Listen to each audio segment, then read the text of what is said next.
Shout out to the homies at Manscaped, the leaders in below the waistline grooming. Yes, indeed. But man, we got a couple of awesome things going on with them today. All right. So not just the usual, because we know the main thing is the promo code, which is MOATS, right? You use that MOATS, you get 20% off of your purchases site wide, along with free shipping worldwide. But that's not it. That's just not it. Okay. Because we know this time of year is holiday season. In particular, one of the best holidays coming up is Black Friday, right? All the sales. Everybody get a deal. You get a deal. I get a deal. Oh, we can't forget Cyber Monday as well, right? Cyber Monday. Oh, you get a deal. You get a deal. Everybody got deals. Deals. Well, ladies and gentlemen, Manscaped also is doing a deal, man. They're also doing a deal. So site-wide from the 22nd, which was yesterday, right? November 22nd, all the way to November 29th, okay? The 22nd through the 29th. That's a 7-day span. That's a lot of days right there. You will get 25% off all site purchases. All right. All site purchases for Black Friday and Cyber Monday. That is what they are doing. Still use that promo code. All right. Still use the promo code. So that way you know where you're getting that love from. But you will get 25% off now. Okay. 25% off during this time because of Black Friday and Cyber Monday. So that is a dope thing that my friends over at Manscaped are doing for the holidays, because they want to make sure that, you know, whether you're stocking stuffings or whatever you're doing, that your stocking is a little, you know, trimmed up and is looking nice and elongated the way it's supposed to be. All right. So shout out to the homies at Manscaped, man. But use that promo code MOATS as always.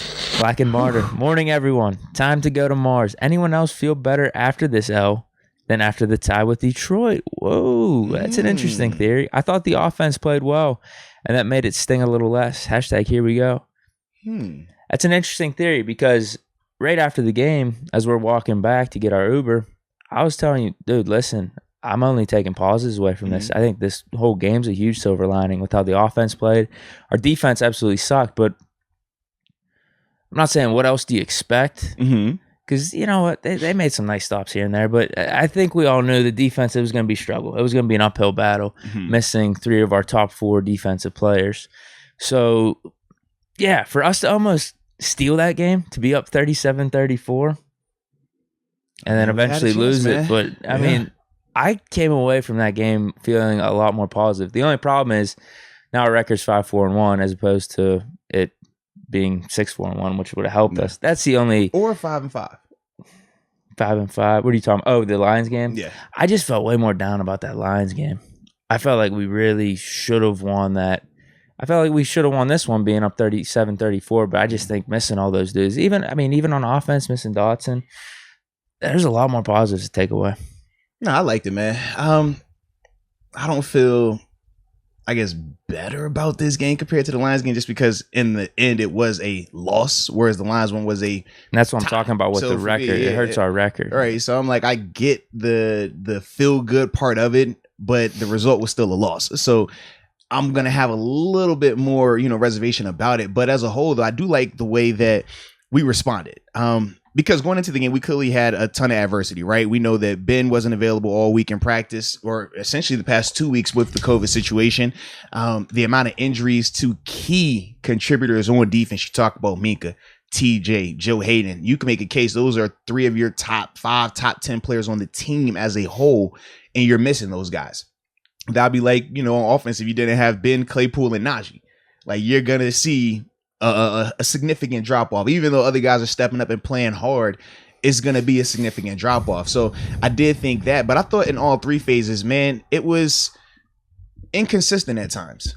I mean, as well as the offense played, they still had their same struggles pop up, right? Inability to run the ball effectively. Some of the goal line plays, things like that. We still were having issues protection-wise, defensively, tackling, and coverage. I mean, how many times we talked about those things this season, right? Special teams, I thought, was probably the most consistent out of it all. Provided a big splash play with the block punt. Then obviously, Boz had a field goal as well. So Ray, fine. Absolutely. So I thought that, you know, that part played, they played a lot better. Harvin had a nice punt too. He did. I mean, it was only one. It was crazy. This, like, think about, we watched the game where it was like 1 punt the whole game. That's crazy. Yeah, they didn't punt. They punted once. Bro, it had to be just once. We had a really quick it was 1 and 1 3 and out from them, and they punted. It was almost like if you blinked, you would have missed their series. 1-1, man. So that's not a lot of action right there in terms of special teams, man. No. Yeah. That's crazy. But yeah, even with Harvin is 1 for 46. Let me see what their cat had on his one punt. Was that the block? It had to be the block. Yeah, so it was the block. Really wasn't one. Yeah, it was. Because what I remember is they kicked it, and Ray had a nice little return, and then there was a flag on it. No, there was flags on both sides, and they had to like cancel it out. And it was like replay 4th down. I was like, "What's going on? Why are they punting again?" And it's like, "Oh shit, we got this punt block." It's crazy, man. But as a whole, man, to me, I just thought that even though all 3 phases did some good things, the issues that have been plaguing us since week 1, since training camp, came back and it bit us in this game. I mean, that's the reality of it. So was it a way better, performance as a whole team? Yes, way better performance than that Lions game. But as a whole, you still got to clean up the issues that continue to pop up, because that's the difference when you're talking about a Chargers team versus, some of the teams that we were beating during our little run, right? 4 games in a row. Team like the Chargers, they do have the capability to score. They're an overall solid squad. Right, like both phases. They're a good team. Yeah, so it's no different like when you're playing against us. Like, we're a good team in the sense of you can't just come out here half-cocked, right? You got to be fully ready to go, and you have to play your game, to the best of your ability. Otherwise, we're good enough. I mean, we showed that week 1 against the Bills. So when you're talking about this Chargers matchup, it just showed that, man, all right, versus some of these better teams, that margin of error is small. Where we might have gotten away with a blown coverage in the past. We might have got away with, the protection being a little shoddy up front. In close games like this, it came back to get us right here. Yeah. I think it's a good point, the inconsistency, because there was a couple plays, or a couple series, even in the offense with us. How many we put up total? Was it 34 at the end of the day? No, 37. 37. So it was the one we won for it on 4th down in the first quarter. I was like, man, we need to punch that in. And I'd even say kind of at the end of the game where we had it, and this is actually something I want to bring up. I have a question about this, what you thought about the clock management here. Yeah. We had it. This was after they went for it on like 4th and inches. Right. And I think we gained like 5 or 6 yards. Like, I would have liked to just literally close the game out there. Yeah. Run out the clock, get it either down to the end zone or where we're kicking like an 18-yard field goal. So those were a couple things that I thought are like left out there, and obviously the offensive line too in the running game. Over too when we stopped on that 4th and 1. I was like, yo, this has got to be it. Like, ball placement, time of like what time it was in the game. It just looked like, oh yeah, they're not getting this ball back. This is done. And yeah, they find a way to get it back, and then not only get it back, then score. It's just like, this is crazy, man. Crazy. Yeah, because I thought the offensive line obviously inconsistent. I thought Ben played really good, throwing lasers. There was a couple drops even, but like Firemuth and like Claypool, same thing. It's like, bro, come down with that contested one. To me, like the biggest knock that I've seen with Ben, or that I felt taken away from that game, was the Claypool throw. I think it should have been a touchdown. Actually, the one where we end up having to go and get stopped on 4th downs is like, better pass is a touchdown. But other than that, I thought that he played really, really good, man. To the point where he doesn't ever need to come back to the facility this season. Because this season, we have not seen him play like that at all. And he's been to the facility every time he's played. So if that's what it's going to take for him to play like that, I don't want that man showing us, like, Deke, I'll text you the address. Don't let him leave his house this week, bro. No, I'm like dead serious, bro. I'm dead serious. Because he ain't looked like that this season. If he was looking like that, we would all been over here sounding like you all year. You know what I mean? Like, yo, he the guy. Like, you need to stay here. That 7, that was old school 7. That was vintage 7 that showed up this weekend, man.